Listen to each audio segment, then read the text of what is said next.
Alright, everybody, welcome to the newest episode of SMAC Talk. We've made it to episode number 10. Thanks so much for everyone for following along so far, and thanks everyone for subscribing. As you can probably see, I have changed the setup. I am now located in Belfast in my student house.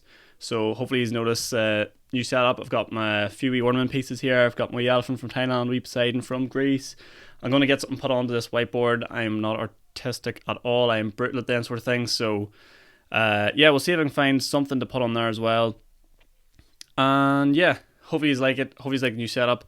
Other news is I have applied to upload this onto podcast sites, so I'm just waiting on the days until that comes back, and then I'll be able to finally put this on an audio only version, so you don't have to look at this face anymore.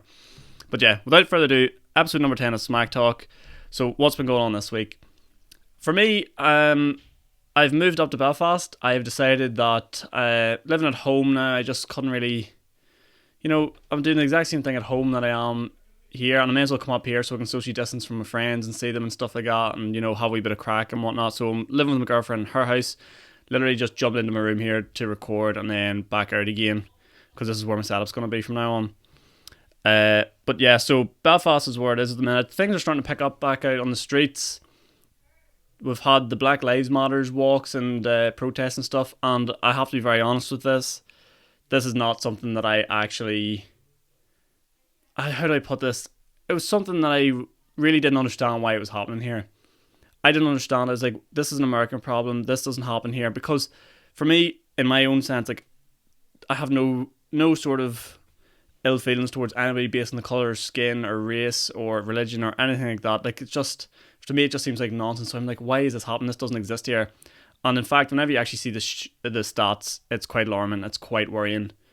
Like, if some of the facts are like 25%, probably more people wouldn't want to marry a Muslim. Like, I don't know. And then just some of the comments you've seen on Facebook from people that were talking about under some of the posts, like, it's just crazy. It's an excellent thing, these protests, because it's really brought to my eyes and helped educate me, because there's nothing wrong with not knowing. Sometimes there's nothing wrong with being like, I don't understand this, can someone explain this to me? And that's exactly what I did. I have a friend who's quite heavily invested in this, and I just simply messaged going, look, I'm not being rude, I just don't understand why it's happening here, can you please explain it to me? And hopefully I'll be able to understand it, and it'll make me just relate a bit better. And it worked, and I understand it now, and I completely respect what's happening. Anti-racism is a thing that needs to be a lot more public in the world. And yeah, that's my take on it, and that's what I think. I just think we all need to do our bit to help raise awareness and stop racism. It's not enough anymore just to be saying nothing. You have to stand up for what you believe in. Which brings me to what I seen in the Botanic Gardens the other day. So I seen the grass was full, sunny day, 2 or 3 black men maybe walking around, and there was just this old sort of drunk guy just dilly-dallying, messing around, like, wasn't really doing anything. He was just shouting abuse at everybody. He wasn't really targeting anyone. But then he got to the black guys, these black men even, and he started shouting at them. And this park was absolutely rammed, and nobody said anything to him to be like, don't say that, because he was saying some racist things. Nobody went up to him. No one confronted him. No one said don't do anything. Yet I would almost bet my life well over 50% of the people in that park posted on Instagram or social media saying how shouldn't be racism or doing their Blackout Tuesday thing. Nobody actually stopped to confront this guy, except for two girls. Two girls went up to him and be like, you can't say that to him, you shouldn't be doing that. And fair play to them, they made their point, and it was far more noble, in my opinion, to stand up in public and put a man down like that than to just share a post on social media and act as if you're interested in something without even actively doing whatever it needs to be done to stop it in real life. Because people like that old man isn't on Instagram, he doesn't know what anything's about, so the fair play to them people that went up and stopped him. There was another fella then that came up when he turned on the girls and just basically shoved him and got him out of there. So shout out to those people, absolute legends, and actually making a difference in the world. Brilliant stuff to see. What else has been going on this week? I want to try and lighten it up a wee bit, because I feel like that's something really serious. I just had to get off my chest and sort of speak about it, because as a young white male, I don't know what it's like to be black. Obviously, I have no clue. So to be able to understand and be educated further on the matter, I think is very important, and I think it's something people should really look into. But yeah, so moving on and talking about what other stuff I've been doing this week. We went golfing. Me, my brother, and my dad, a bit of father-son time. We went to a golf course, and let me tell you something. I once the initial fears were, I do not understand why they weren't playing golf. The only thing you touch is your own set of clubs and a golf ball. That is all you do. I've never felt more socially distanced from anyone in my life than I was on a golf course. Trust me, even me, my brother and dad can't even stay together on a golf course. One's hitting the ball that way, one's hitting it that way, and one's hitting it down the middle of the fairway. So we're never actually really that close together. So golf is something, glad it's back, glad it's a bit of sport that I could get back to doing, and something that I really, really enjoy. Not great at it, could be said for most things I do, but still nonetheless really good to get back at it and really good to be out there. And I really hope some of these other sports that don't really that already are sort of socially distanced and stuff can come back and start to open up again and let people get out about and enjoy them, And then that brings us to the big sport that's back, and something I didn't get to cover last week and really wanted to get into. The Premier League. The Premier League is back 17th. I cannot wait for every week to be absolutely saddened by team results. I'm an Arsenal fan, if you don't know.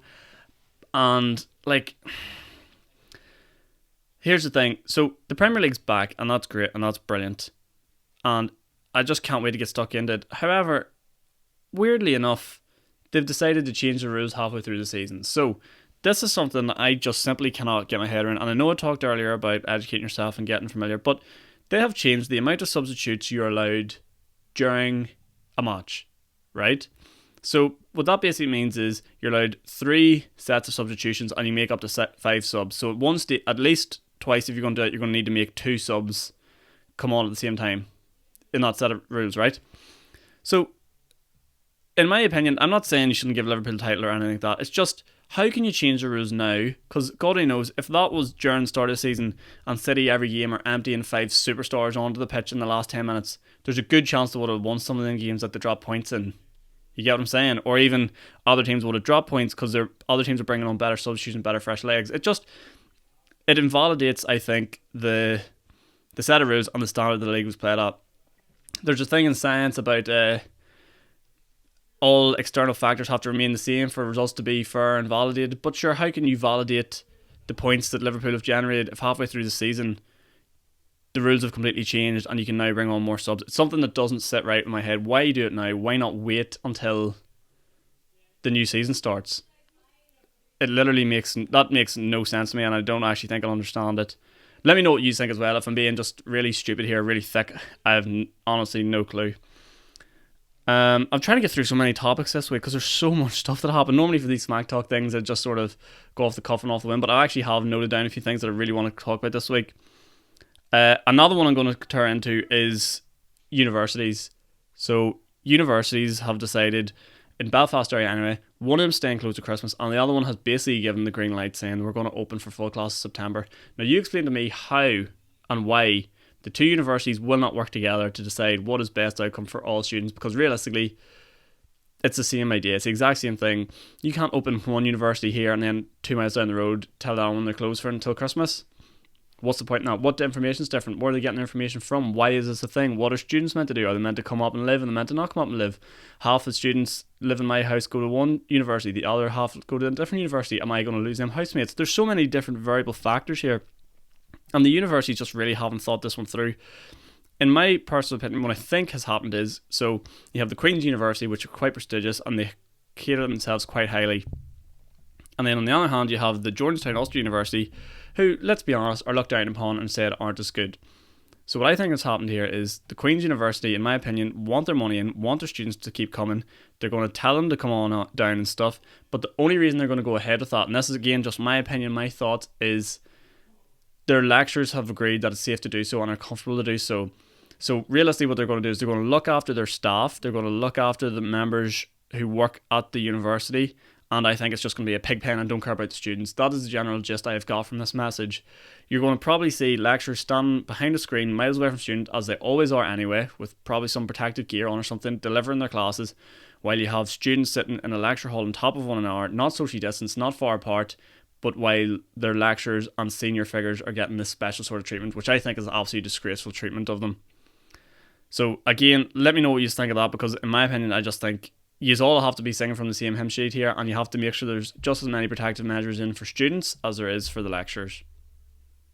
Otherwise, it just shows you what the priorities are, you know. Final thing I'm going to get into, and I know I've covered a lot this episode, so 10 minutes in here, is McDonald's. McDonald's is reopened again, and why on earth would people queuing like maniacs to get into this place?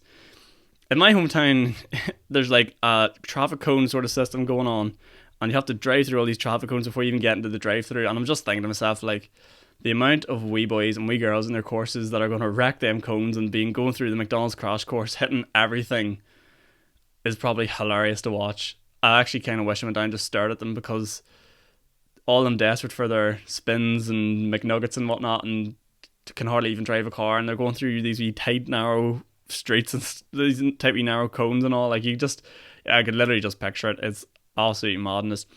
Like, don't get me wrong, I love my McDonald's more than the next person, like, but am I going to queue an hour to get a box of chicken nuggets?